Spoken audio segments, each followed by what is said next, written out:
So we just found out that IndieWire featured my screenwriting Substack, and no one told me, none of my friends, no way.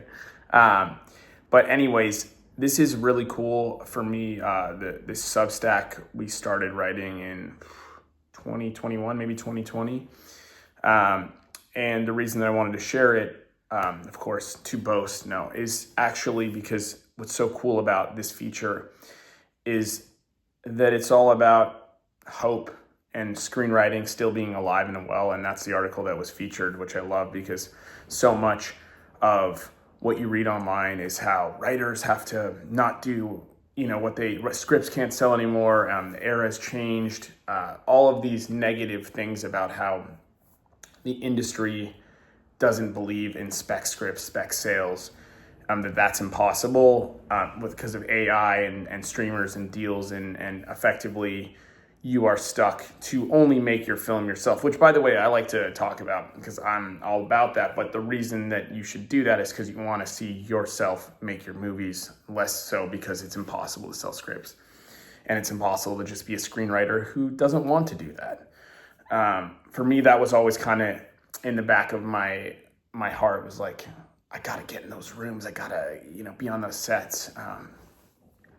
But anyways, it's cool because this article is all about screenwriting, the dream still being alive and well, and that it's in your hands from craft, from getting better. And getting better as a writer is something that takes time, and that can be the main reason why that your scripts haven't sold. And I just wrote an article about how if you've been writing for 10 years, it doesn't mean, and you haven't sold a script, it doesn't mean anything actually about your talent, about your work ethic, nothing. There is just an element of timing that you cannot control as being a writer. And so that's the key to sticking in this game, and the key to this article that I wrote that IndieWire was so kind to feature.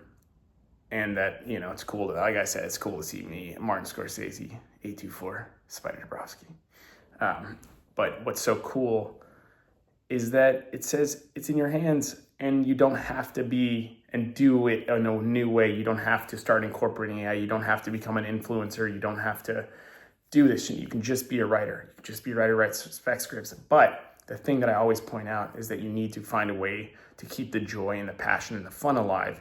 And if you're riding on this motivation of, I'm going to get this fantasy, it can happen, but I'm going to have the Curry Barker, the 6-figure, 7-figure bidding war spec deal where you become a global sensation.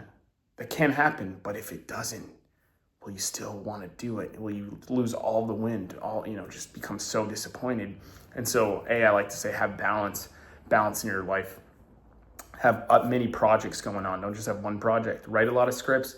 Get around people, be around other creative, exciting ideas, get on sets. And it's not because you have to become a filmmaker, but because it's more fun. Writing can be so lonely. So doing that, and then also writing more and just trying different genres, because you might be in the wrong genre. And not to say your old scripts won't sell, but like for me, as someone who's found a lot of exciting success and momentum and creativity in horror, that was not a genre that I ever planned on doing. It didn't cross my mind. I wrote comedy scripts, and I wrote sci-fi, and I wanted to do, I had horror in my sci-fi, but it was always Interstellar. I liked writing $200 million spec scripts.